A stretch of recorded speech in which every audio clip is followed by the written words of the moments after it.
welcome to. Today we are going to talk about a very energizing module which is known as team motivation. Well, before we begin this module, I would want you to ask yourself a question. Have you ever been a part of a team wherein you have felt very demotivated or not wanting to go to work, less of energy, lethargy, monotony? Well, if yes, then this is a module that I would really urge you to watch out for. Let's get started on team motivation. Let's see what is on the agenda today. We will talk about what exactly is a team, defining motivation, importance of team motivation, stages in the development of a particular team, how to motivate your team members, and factors which probably foster or hinder a team's growth. Well, that is all on the agenda today, and I'm very excited to teach you. Let's understand what exactly is a team. Well, the term TEAM stands for Together Everyone Achieves More. Well, if I had to give you a small definition of what team is all about, it is defined as a group, which is a collection of people who interact to achieve a common goal. Wherever a team is there, a goal also has to be there. They skillfully combine appropriate individual talents and combine it with appropriate team spirit and let it out. Well, a team is different from a group of people. A group of people really doesn't have a task in hand. They just do things for the heck of doing it. They're not motivated to perform and they don't really have a goal to achieve. A team, on the other hand, works together to achieve a particular purpose. There is a shared agenda or a vision for the team.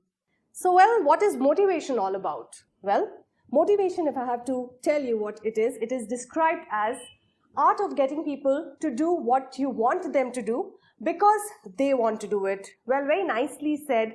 If somebody wants to do something and has a lack of self-motivation, he or she is looking for somebody from outside to motivate them to do something that they really want to do, but having a lack of self-motivation. To motivate team members, help them to be productive and be the best that they can be. Let them know how they are doing, make an investment in them and help them to grow. That is something very important. Today, worldwide, people are really suffering from lack of motivation. And when you motivate somebody to go ahead and achieve a task, you need to invest in your people and really make sure that they are working together to achieve the goals of the organization or the team. Well, friends, let's understand what is the importance of team motivation. Well, we have already understood being motivated in a team has wonders for the team. So let's understand what is the importance. If you are motivated as a team member, you will be less stressed. Well, if you are less stressed, you'll be more productive at work. So hence we have more productivity at work. You will also begin to trust members of the team very well. And somebody who wants to be trusted also needs to be, in the other hand, trustworthy. And if you're motivated, you are less likely to be absent. Now that spells wonders for a company. When each and every employee wants to come to work each and every day, that is something that every organization today wants. So if you are motivated, you will be less absent at work. Well, you have high retention rates, less attrition and high retention. That is again a bonus for a company. Your people will stick around with you for a longer period of time, for many, many years to come. And definitely you will have people having more energy at work. Well, if these are so many benefits of being motivated, I would really want you to start working on these so that you're well motivated. Now, let's understand what are the different stages in a team development. Well, any new person who joins a particular team does not really form relationships or builds rapport with the team members so easily. Each and every new employee in a team goes through different stages of team development, which is forming, storming, norming, performing, and adjourning. I'm going to now explain each of this in a little detail. Well, forming, let's understand what this particular stage is. It is a stage wherein the team acquaints and establishes some ground rules. Formalities are preserved and members are really treated as strangers. So it's the first step wherein you begin to enter into a team. Formalities are done and ground rules are adjusted. Storming is the next stage wherein after you know each other in a team well, what you need to do is members start to communicate their feelings, but they still themselves feel that they are individuals rather than part of the team. They resist the control by the team members. So, well, they have not really opened themselves up and they still feel like they are some strangers. So that's the storming stage, which is the next stage. The third stage is the norming stage. Now, well, at this particular stage of norming, people have actually shed their inhibitions and they actually feel a part of their team. They are more flexible to other people's ideas and opinions, and they feel a part of the team to share their views and ideas. So that's the third stage, which is the norming stage. They then move on to the performing stage, wherein now the atmosphere of trust has come in and they actually feel hierarchy is of little less importance and they are more entrusting each other. The last stage is the adjourning stage, wherein the team conducts an assessment of the year and implements a plan to recognize and reward those people who have performed very well during the year. Well, every team member always goes through different stages for building a team. Well, what does a team do? Let's see what they do. They work towards a shared purpose or a goal, as we have also mentioned that a group is different from a team. A team has a goal, a group does not have a goal. So they also have shared responsibilities. Each and every member of the team really has a lot of responsibility, shares the responsibility with each other. They are also interdependent and they have collaborative decision making. Well, decisions are not made by one person in the team. Everybody comes together and forms collaborative decision making. Well, the crux of our program today is how do we motivate teams? Well, again, it is not something which is very complex or complicated. It is really, really simple, and let's understand ways of motivating teams. Well, you need to align yourself, or rather the team, towards the particular goal or a mission. A team will not perform well if it does not have a vision or a goal or a direction that they would want to go into. So have them aligned towards that. It's very important to give challenges to your team members. If your team members are not challenged enough, they will not really work out of their courage zone. They will work out of their comfort zone, and you really want to get your team members out of their comfort zone and into the courage zone. There is interdependence, collaborative decision making, more growth and more opportunities for the team members. Definitely, if your team members are motivated, you want them to give a lot of opportunities for their own growth. Quality and productive time for your team. Every team needs to have a lot of quality time so that they can think better and they can work better. Discover and offset the factors which will discourage team spirit. Anything which you feel is going against the team spirit, you need to diffuse these bombs. So, well, again, I'm trying to say that let's try and motivate, and ways of motivating each other has to be found and researched well. Let's see certain factors for good working relationship. In any office or in any kind of a formal setup, people would likely to be interacting with each other as a team. Let's see what these factors are for a good working relationship. There has to be openness and willingness to communicate and listen. In any organization, in any team, people should want to communicate with each other and they should really want to listen to each other. Trust, loyalty, and courtesy. You should be polite to your team members. Never speak rudely to anybody. And loyalty is very important again. Respect each other in spite of the differences which are professional. Well, no two people are the same, are they? So professional differences will be there. Everybody has entitled to their own ways of thinking and believing. So respect each other for what they have, their opinions. Recognizing the talents of others. Every one of us has unique talent and we should also learn how to recognize this. Recognizing a job well done. Well, everybody likes or is rather motivated when they're recognized for their bit. Constructive criticism. Even if you need to criticize a particular team member, you need to sugarcoat that criticism. Don't make it sound like you're putting somebody down. Nobody likes criticism.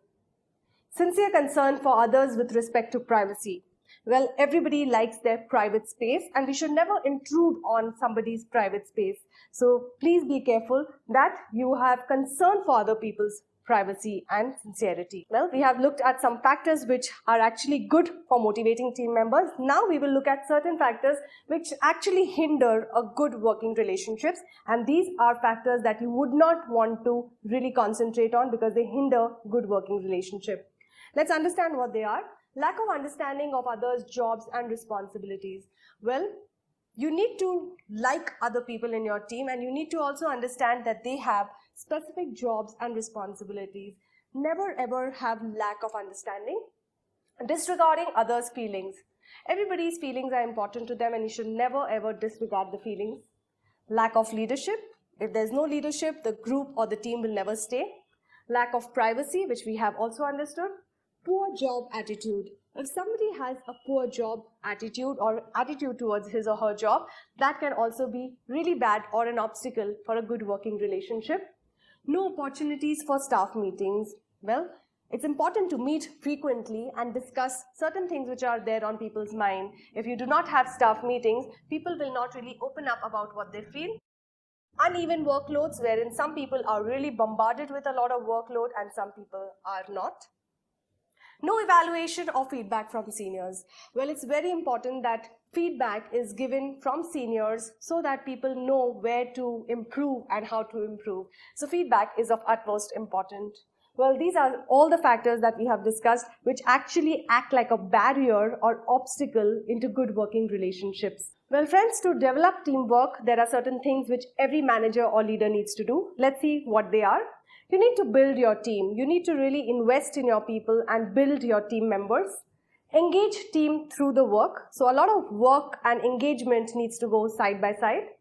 Ensure clarity of roles and tasks. Now, there are many people in a team, working in a team. So each and every person's job, responsibilities should be absolutely clear so that there is no confusion between the team members. Develop the team as well as the organization. Take your team out for team lunches, team dinners, or take them out for an outing. That will help to motivate your team members. Foster a culture of creativity. It's important to get out of the old way of thinking and really think out of the box. So give them chances to be creative and innovative at their work, and rather I would say make a culture around that. Managing performance. Well, it's important that each and every team member needs to perform. So you need to make sure that your team members are so motivated that they are able to perform better than what they did last year. Now, well, we are getting into one of the most important ways of motivating people, and this particular theory was formulated by Mr. Maslow, and it's called the Maslow theory of motivation. Let's understand how do we work around this particular theory. Well, at the base of the pyramid is a physiological need. Then comes safety, social, esteem, and self-actualization. Well, any employee sitting at his workstation is going to be motivated only when his last three layers at the base of the particular pyramid, that is physiological need. Now, his physiological need is his basic needs need to be maintained in terms of his clothing, his food, and shelter. Well, if his food, clothing, and shelter has been taken care of, this particular person is actually relaxed and he can concentrate on work. Coming to the safety, his job security and his environment at home, if that is taken care of, if he feels that his family members and friends are safe, then he's more likely to concentrate and focus on the work, and which helps him to be social, meaning having friends, having good relationships at work, and that helps only if his physiological and safety needs at the bottom end of the pyramid is taken care of. Now, that kind of a person is also going to have high self-esteem. He will have a lot of self-respect and he will be somebody who will recognize his own confidence. Coming to the last part of this particular pyramid, which is self-actualization. Now, for a person who has had security, physiological need, social and esteem is taken care of, he comes to the self-actualization state, which is actually a state wherein he can focus on his work, expand his skill set, and really be confident and motivated at work. Now, this particular theory was designed by Maslow to teach us that any employee needs to be at the top level. For that, all the third or the fourth level needs to be taken care of, or rather he should be satisfied in all this. Any team which is a high performance team needs to have certain qualities. Now, let's friends understand what are the qualities of a high performance team, and would you like to be a part of such a team? Well, a high-performing team builds trust. It aligns to the team, meaning all the team members are aligned towards a particular goal or a particular vision. They also share and care a lot for their team members, so sharing and caring go together. They give constructive feedback to their people. They have developed cohesion. By cohesion, I mean to say that they really collaborate together and share everything that is to make sure that they complete the company's vision. And they also help to build relationships, because trust and relationship go together. No team can be a high-performing team if these all things that we have discussed right now is absent from that particular team. So he needs to have trust, he needs to build relationship, he needs to align himself, and also he needs to give a lot of constructive feedback as well as sharing and caring. Well, friends, that brings us to a conclusion of this particular module on team motivation. We have understood in great detail today with regards to what is a team, what is motivation, how to motivate your team members, factors affecting good working relationships, factors actually acting as a hindrance or an obstacle to good working relationships. Well, we have understood so much about team. I'm sure you would be very excited and motivated now to be a part of such a team. Well, keep watching us and keep liking our videos.